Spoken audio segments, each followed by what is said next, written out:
Hello, everyone, and welcome to the 2025 International Model Forest Network webinar series. Today is Thursday, April 10th, 2025, and this is the third session in this four-week webinar series.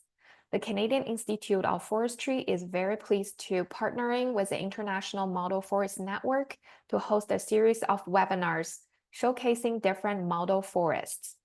These sessions will explore each model forest's mission, key initiatives, strategic plans, projects, and the resulting impacts, aiming to raise awareness about their significant contributions to audiences in Canada and internationally. For today's session, we'll be featuring the Kyoto Model Forest, and we are pleased to have Dr. Keito Mineo and Ms. Hiroko Tanaka, who will give an exciting presentation titled Enhancing Stewardship for Our Forests, Connecting Stakeholders for a Sustainable Future. To kick things off, Dr. Mineo is a program-specific assistant professor at Kyoto University Institute for Chemical Research. He specializes in forest policy and sustainability science. At his current affiliation, he is pursuing transdisciplinary research and practice towards the realization of a forest chemical industry with a particular focus on sustainability transitions and forests. Also, he is interested in local community development and communication. Ms. Hiroko Tanaka is a project manager at Kyoto Model Forest Association Secretariat. Hiroko brings almost 20 years of local government experience to her work at the Kyoto Model Forest Association. She leads environmental education programs, eco-tours, and collaborates with businesses on forest conservation initiatives. In her free time, she enjoys hiking in the mountains of Kyoto. With that, I will now pass it over to Dr. Keito Mineo. Thank you, Sharon, for kind introduction. And first, I would like to thank great support from Canadian Institute of Forestry for this great opportunity. I and Hiroko-san joined Regional Model Forest Network meeting Asia last February, and we are quite sure that our model forest action is a bit unique from other model forest associations, but we have surely some insights to be shared with you for this time, and I'm really excited about this opportunity. Okay, so today, first I will talk about forest and forestry in Japan and Kyoto as a background of Kyoto Model Forest Association, and then after my talk, Hiroko-san will talk about Kyoto Model Forest Association's work. Please note that it's 2 a.m. to 2 a.m. in Japan, so our brain is not fully working. So please be kind for us. Okay, so I believe some of you might have visited Japan, but Japan is a quite diverse country, and it's covered by forest. According to Japanese statistics, 66% of the land is covered by forest. According to FAO's definition, 68. Anyway, approximately 70% of the Japanese land is covered by forest. And Japan has quite diverse climatic or geological aspects. If you go to northern Japan, you will find boreal forests. If you go to southern Japan, you will find subtropical forests with mangroves. In Japan seaside, there's much snow in winter, whereas in Ocean Pacific side, it's quite dry in the winter. Japan is also a nation of forest and wood culture. This is one of the oldest historical history book issued approximately in 720.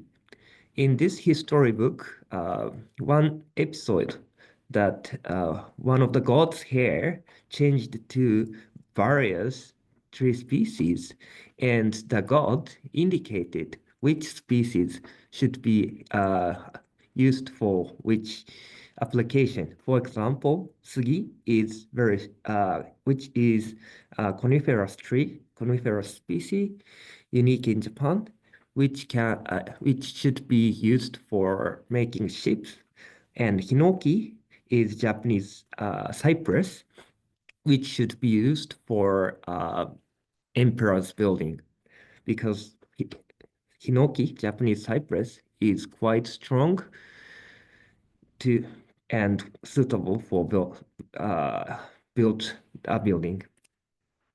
This is a book named Wood Applications to Crafts, which is issued in 1913 by the Japanese government, which spans with 1,300 pages and documents more than 160 applications, including quite traditional or daily use, such as agricultural material or music instruments, to sophisticated ones or modern ones like train car or smoking items, so on, with 86 tree species.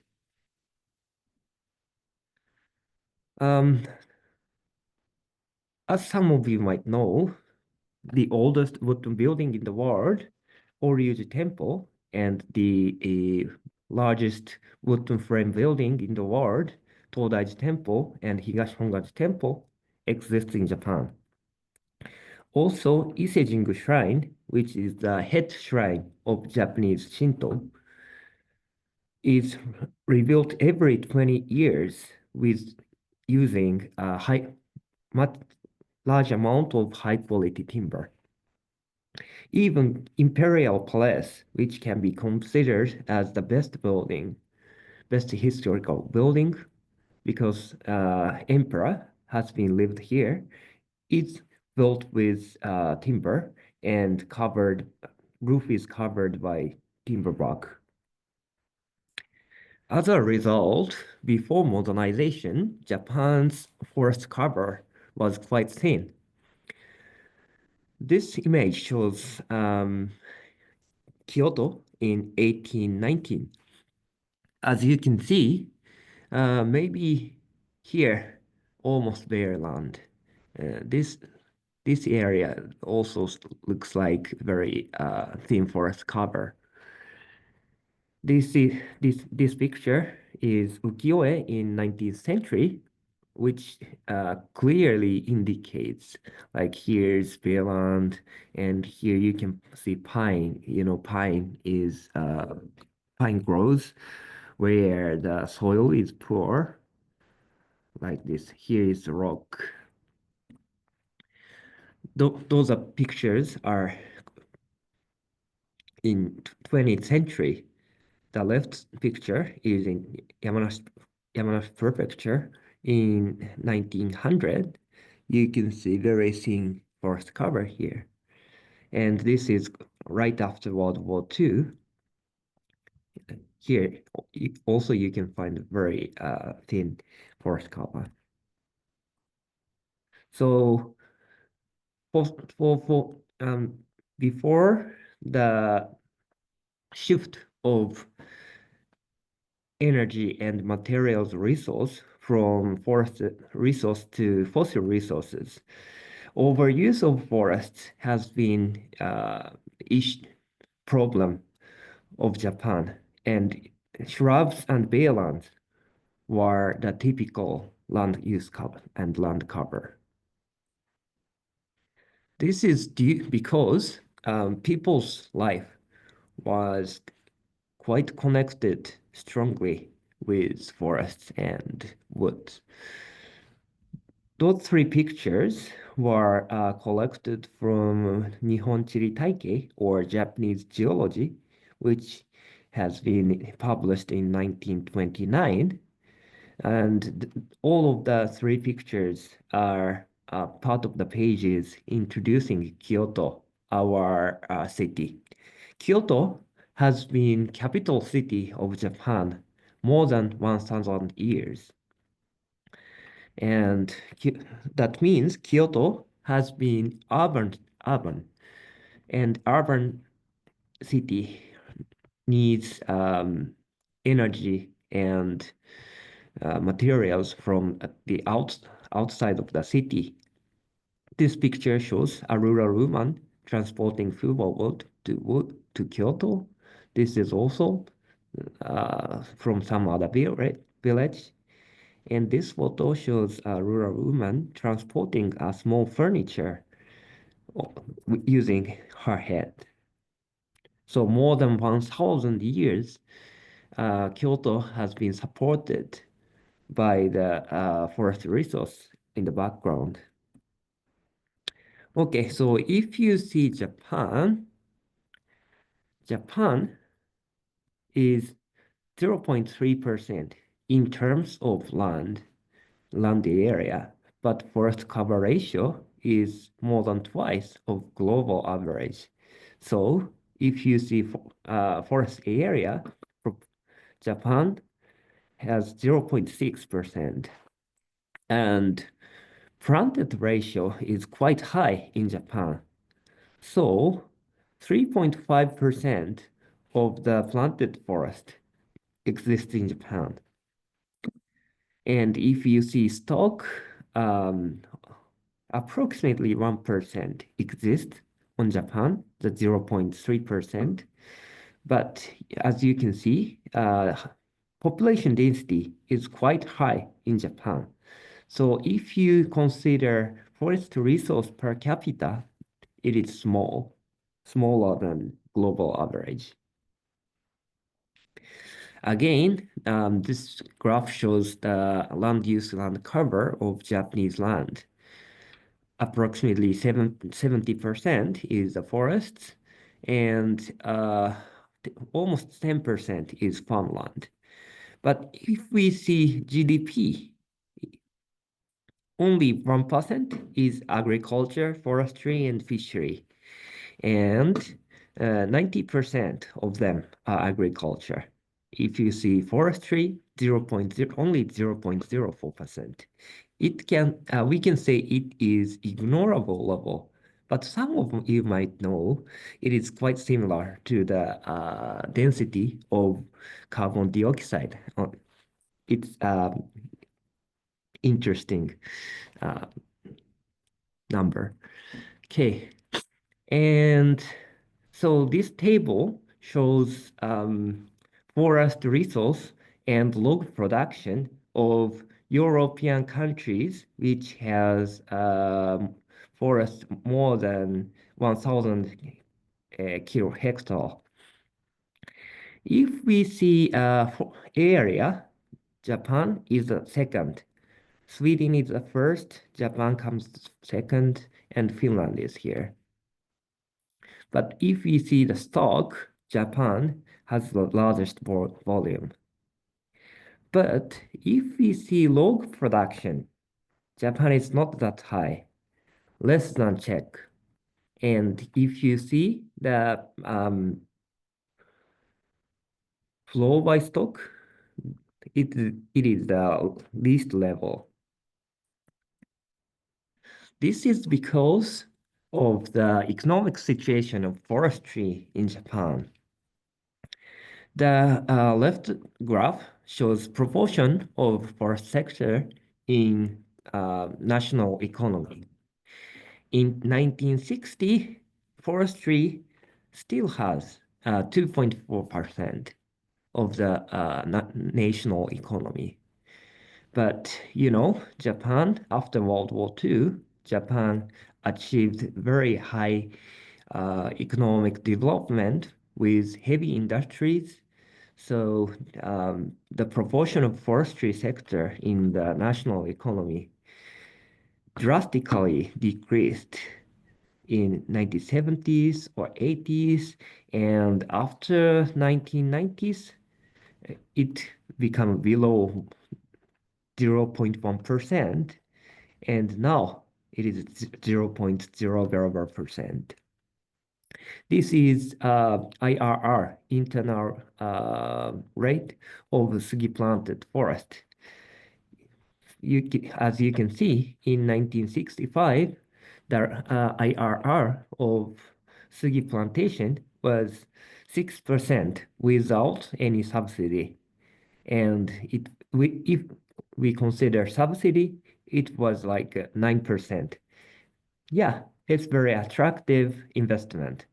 But the interest rate gradually declines, and in 2000s, without subsidy, it became minus, surprisingly. But this is a reality. And after 2000, Japanese Forestry Agency stopped publishing these statistics. So I do not know the current IRR of Sugi planted forest.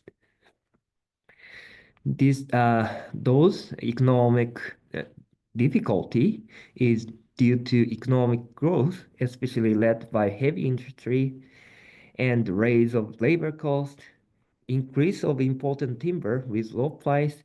You know, Japan has high forest cover, but the land is very hilly, and the production cost of timber is higher. And decline of fuel demand, as I showed you before. This is rapid depopulation of mountainous area. So this graph shows if we say the level of population in 2015 is 100, and divide areas, urban, rural, quasi-mountainous, and mountainous. You can see the mountainous areas population declined so radically and continues to decline. This is one example of depopulation of rural areas and mountainous area. This is not Kyoto Prefecture, but Wakayama Prefecture, which is next to Kyoto Prefecture, and where our university forests uh, exist. So here is the ocean, here is the mountain, and the green village A is mountainous area. Town B is quasi-mountainous, and town C is rural village, famous for Japanese table orange production. In before 1950s, the populations of three villages and towns are almost the same.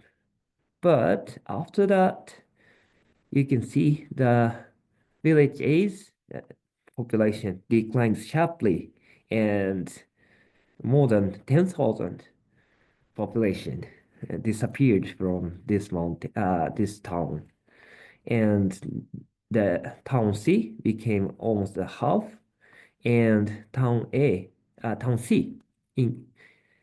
C's population has been increased a bit, and some of the population moved to more urban area like Wakayama City or Osaka City.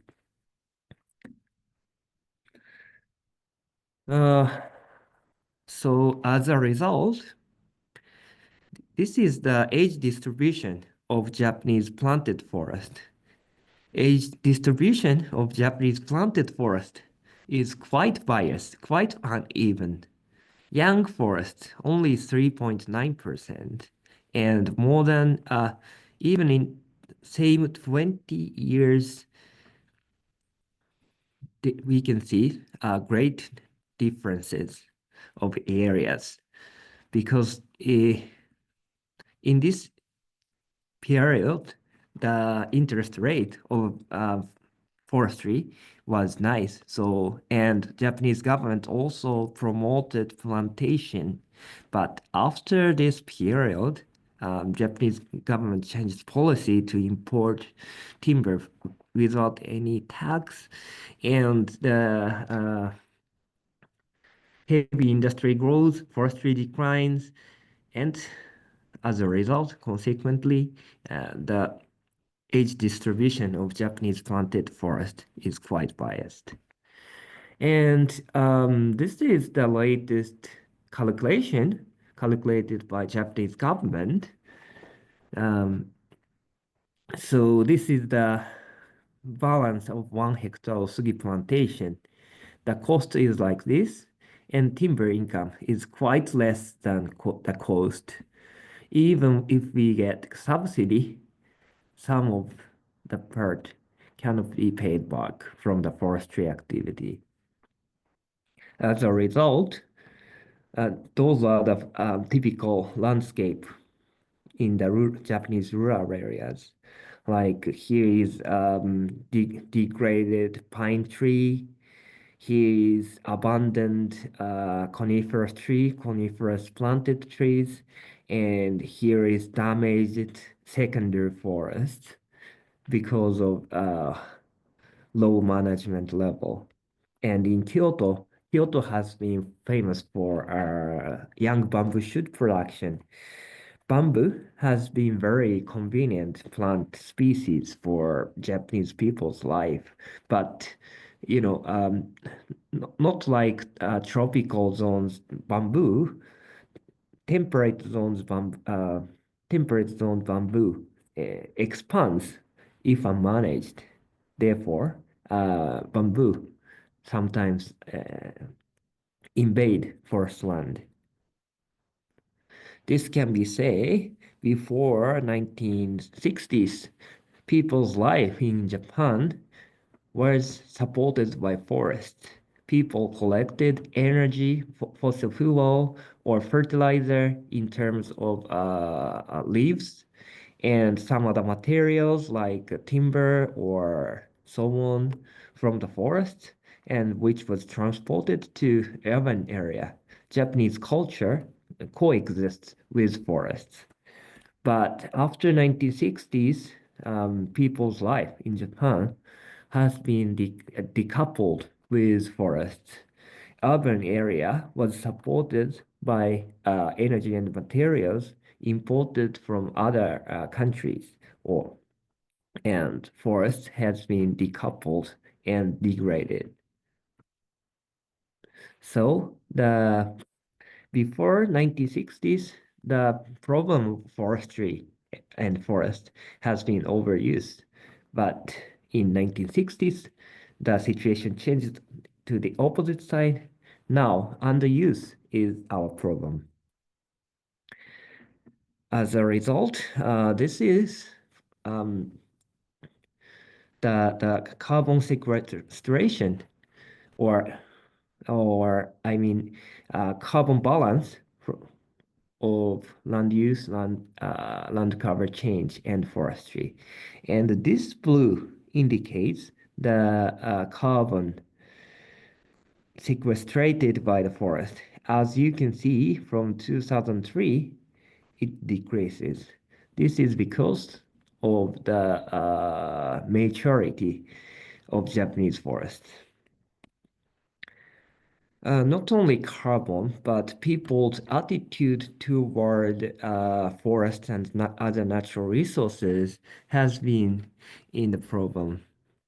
This image shows spiral of extinction of experience of citizens.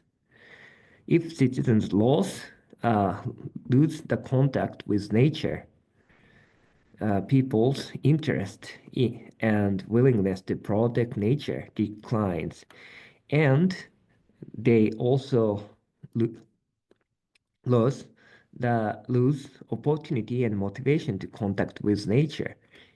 If so, they lose their contact with nature. Then next step, this is a spiral. So let's focus on Kyoto. Kyoto is in here. Kyoto, if we see land area, Kyoto is 1.3%. So if you see the forest, they are all almost 1.3 or 4%. But population density is higher than the national average, and log production level is quite low. In Kyoto, this is because in Kyoto, other industries, including service industries and manufacturing industries, are quite strong in Kyoto. For example, in your smartphone, I'm sure some parts is from Kyoto company. So this is the last slide from me. This is the age class distribution of private fronted forest in Kyoto. As you can see, young forest almost zero, even worse than Japanese average. And the matured forest more than Japanese average. This is because Kyoto is an old developed town.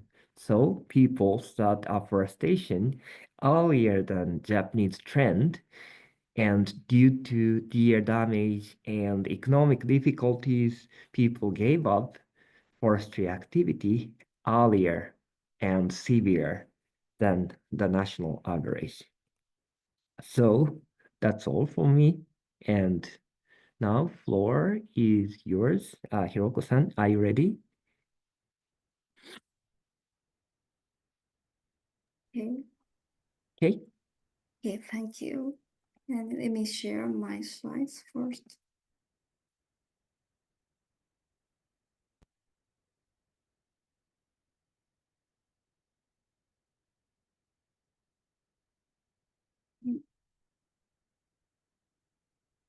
Okay, then hello everyone. Thank you for the opportunity to speak with you today. My name is Hiroko Tanaka, and I am from the Kyoto Model Forest Association Secretariat.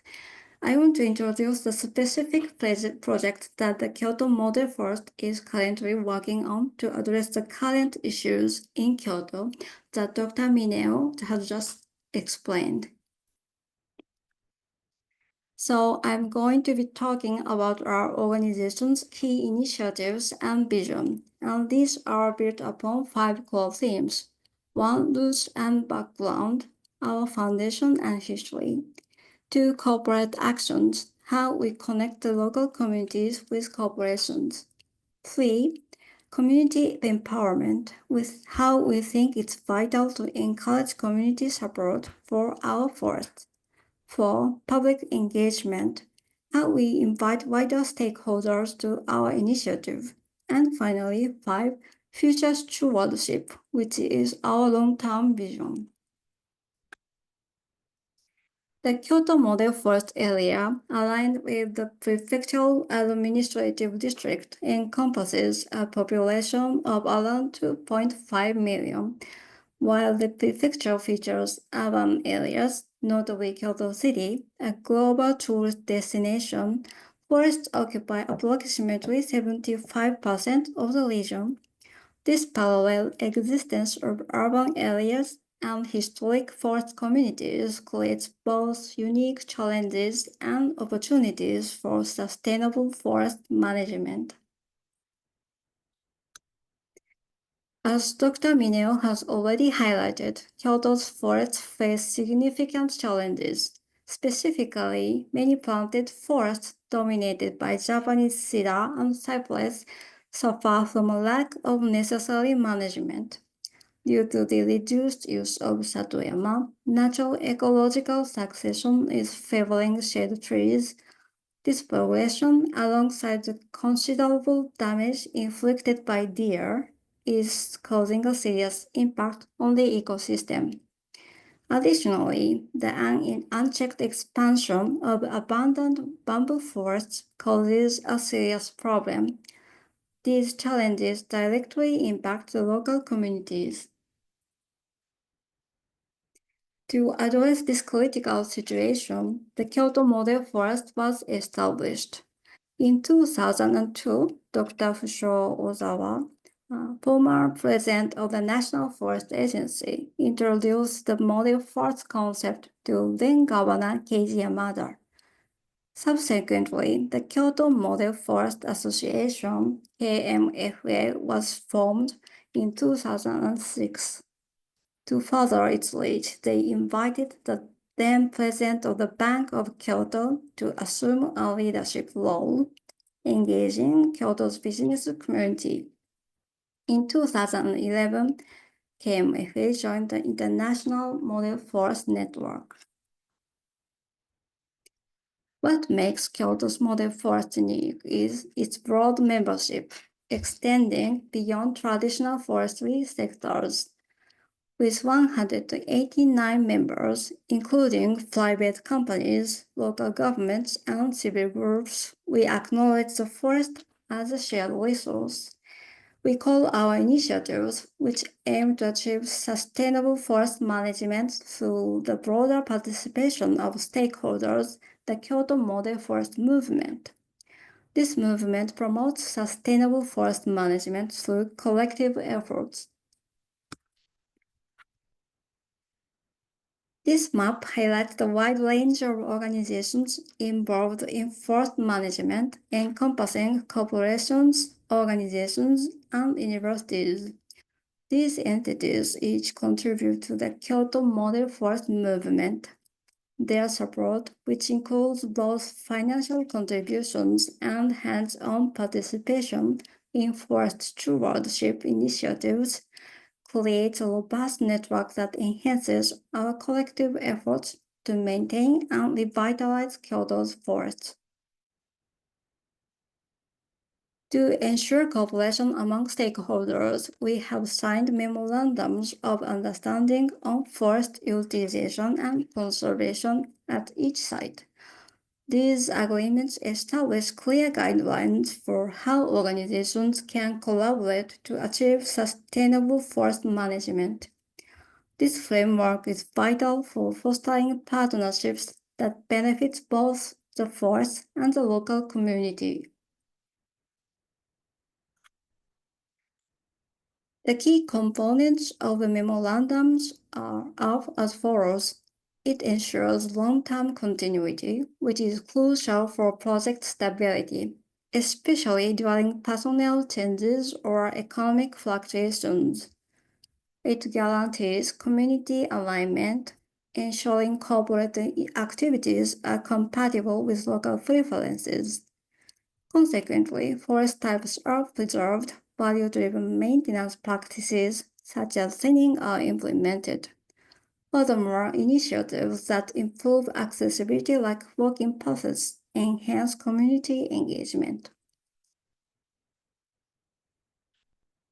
Signing an MOU is a multi-step process, typically taking several months, and involves initial company interest, alignment discussions on activity types and business policy, site selection with local partners, site assessment to meet corporate requirements, community consultations for local support, including meetings with local representatives, government briefings to inform relevant agencies and secure their authorization and support. Essentially, signing the MOU formalizes the partnership. Let's take a look at the changes brought about by this partnership between local communities and private companies. To address the challenges of aging and depopulation in rural areas, this partnership focuses on combating workforce shortages, which hinder forest maintenance, leading to the loss of traditional knowledge. To ensure sustained corporate involvement, we ensure that projects align with the corporate social responsibility policy, provide meaningful employee engagement opportunities, offer public recognition. Now I'll show you examples of corporate forest management initiatives. Sandway Holdings Limited is a good example showing a strong commitment to sustainability through cultivating forest water resources, which exceeds their plant water use. They create natural water sanctuaries through long-term agreements with local forest owners. KDDI Corporation began its forest management contributions in Tennosan Oyamazaki town in 2008. In 2020, KMFA connected them with the Ashur Research Forest of Kyoto University, resulting in a partnership agreement by 2023.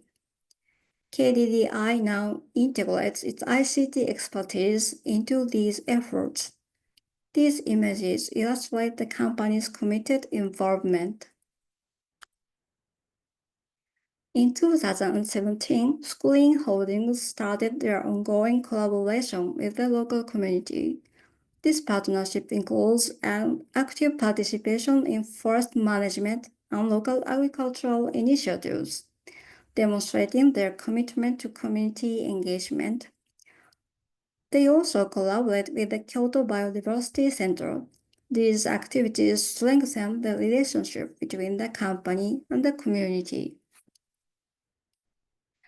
Ishida is transforming its founder's family forest into a community asset for environmental education. By opening this space to the public, they are providing valuable opportunities for learning about forests. This initiative exemplifies how corporate involvement can create lasting benefits for both the environment and local communities. These photos show some of the activities held last year. Each company works with its community partner to carry out activities to maintain the forest.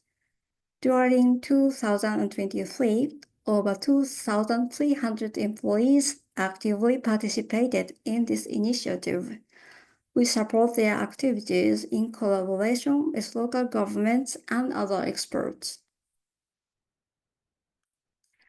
We observe a wide range of highly active corporate volunteer activities, including hands-on forestry experiences such as thinning planted forests and trail construction, forest education for children, and more. These activities primarily prioritize the preferences of the local communities. However, in recent years, companies have shown a growing interest in biodiversity conservation as well. Our initiatives benefit forests and communities through corporate-supported activities, leveraging the personnel, networks, and PR resources often unavailable to communities. Corporate partners' growing interest in biodiversity presents an opportunity to integrate biodiversity considerations into future projects for a more holistic stewardship, utilizing corporate networks. To empower corporate engagement in Kyoto, we offer focused learning through workshops, webinars, and case studies. Personnel will grasp key current conservation trends from experts. Through knowledge sharing, they also learn how to effectively foster local community partnerships for successful collaboration. The companies support communities' forest management through donations as well. This list shows the projects funded by those companies in the last year. Each community prepares an annual plan and applies to our funds that hold the corporate donations, and we grant subsidies after consulting with the committee members. Many projects involve planted forest management, such as thinning and weeding. This image illustrates the scheme we use to manage the fund.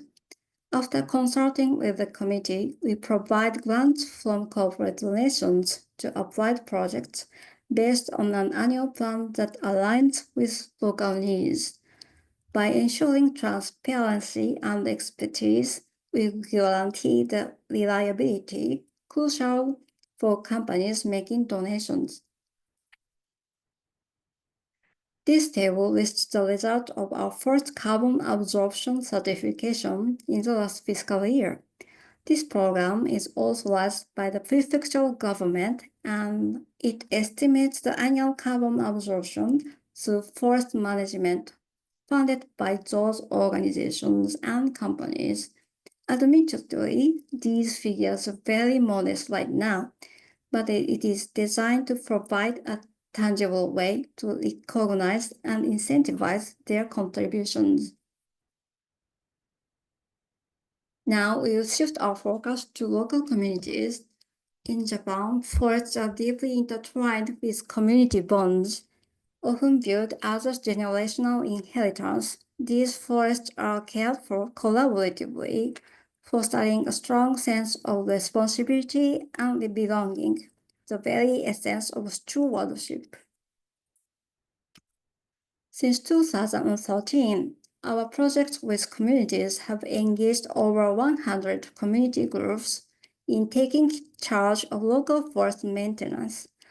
Support from forestry agencies through subsidies have been crucial in empowering these communities.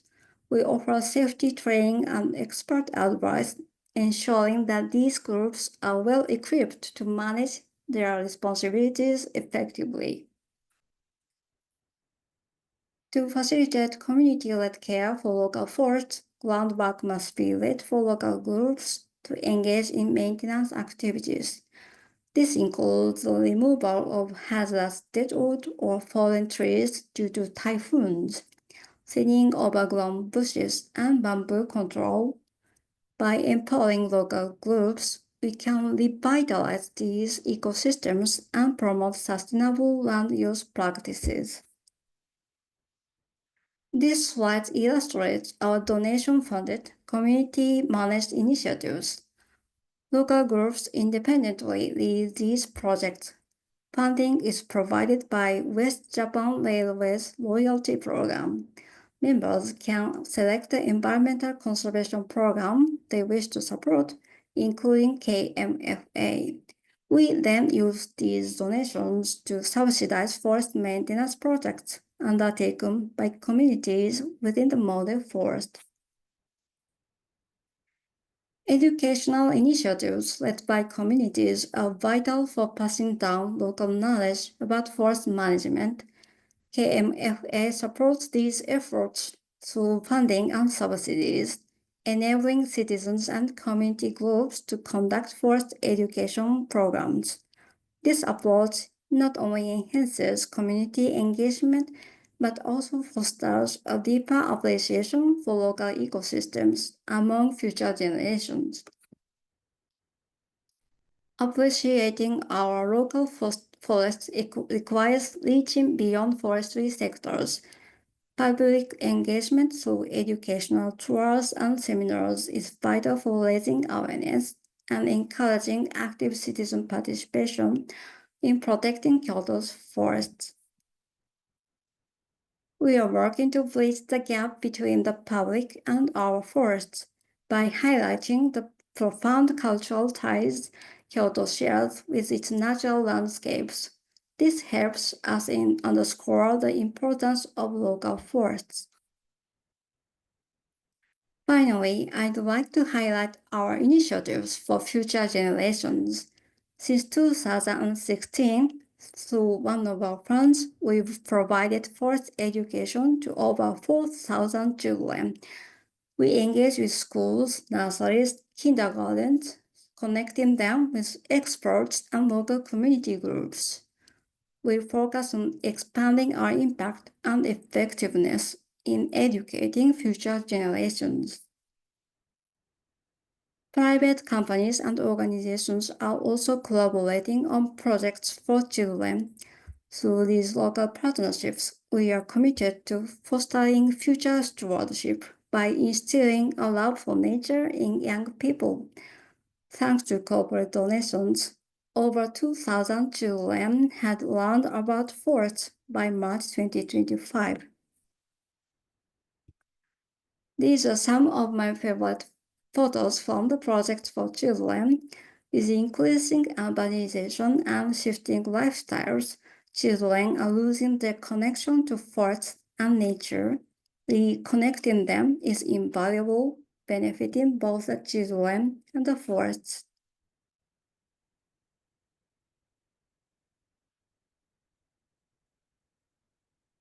Following this, please watch a short video about 4 minutes in length. The first half showcases 2 corporate events from this spring. The second half is a video produced by our university that collaborates with a member company and the community.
仏教大学が15年にもわたって取り組んでいるモデルフォレスト運動を知っていますか？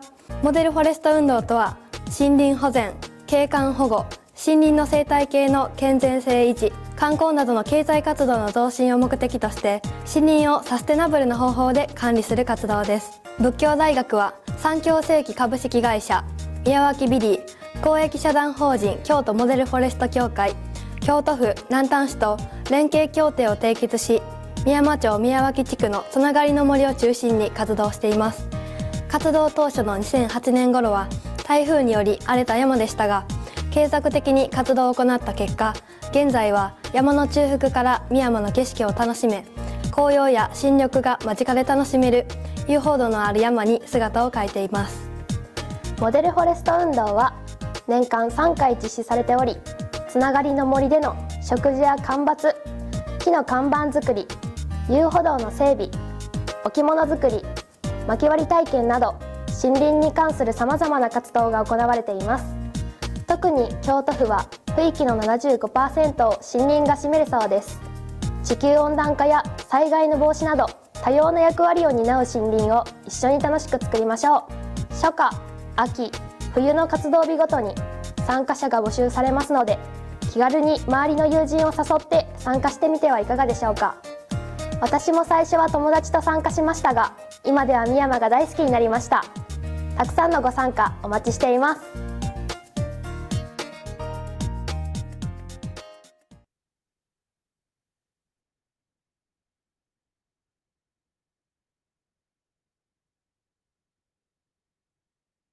Thank you. Then, in closing, I'd like to highlight two publications that offer in-depth insights into our work.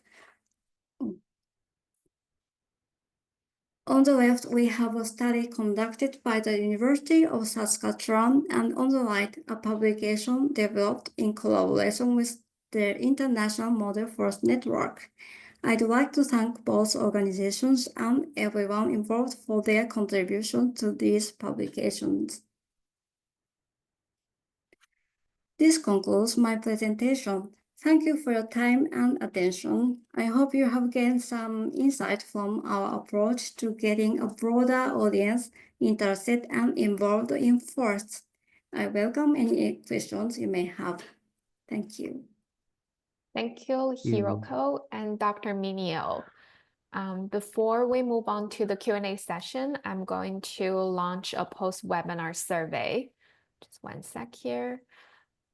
So there are 2 questions in total. You may need to scroll down to see the second question.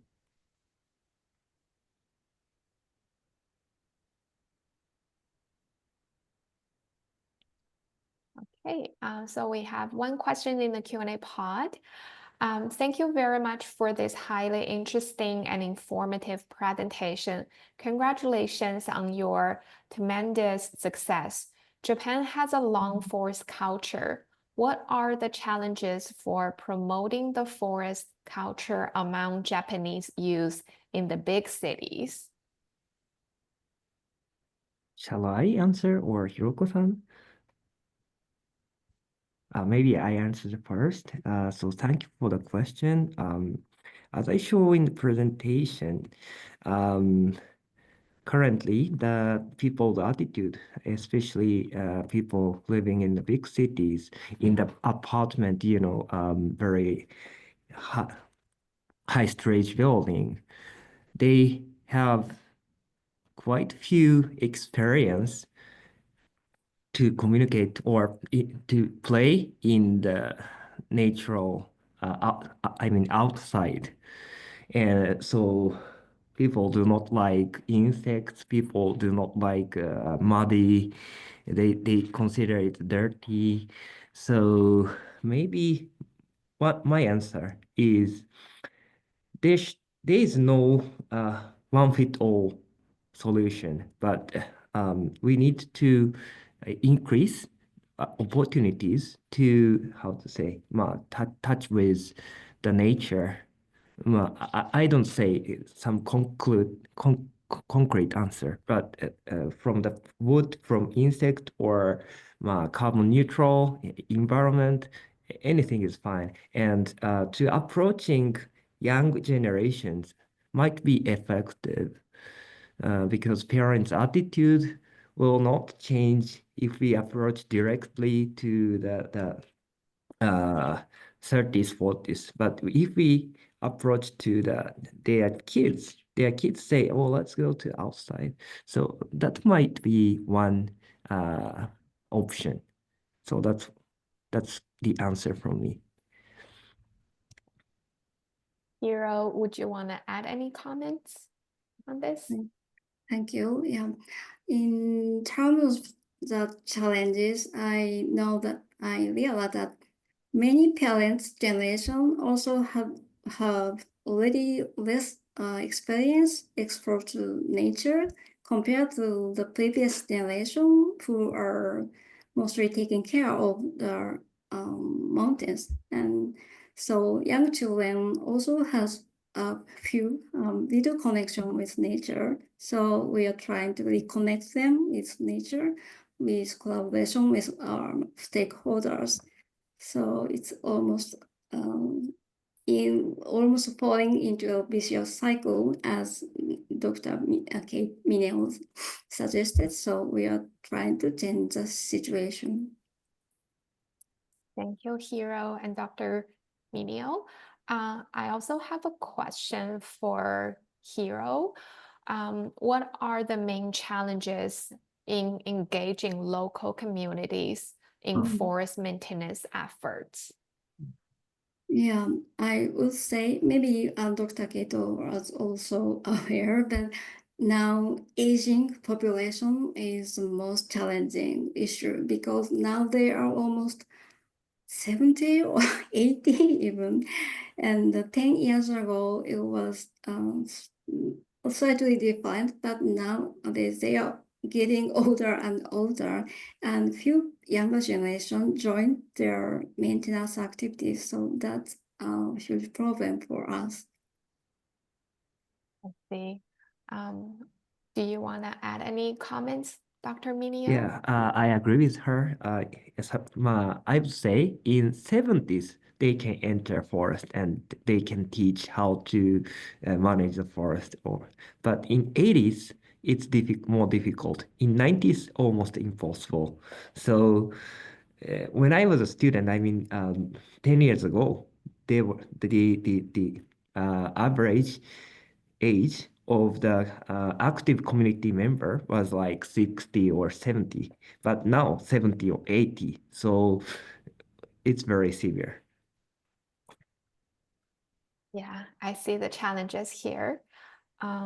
I think we answered all the questions now, but for anyone who has any follow-up questions for Hiroko and Dr. Mineo after this webinar, please feel free to reach out to us and we'll help connect you with them. Great. All right, I would like to bring this session to a close if there are no further questions. Thank you all for participating in our CIF electronic lectures.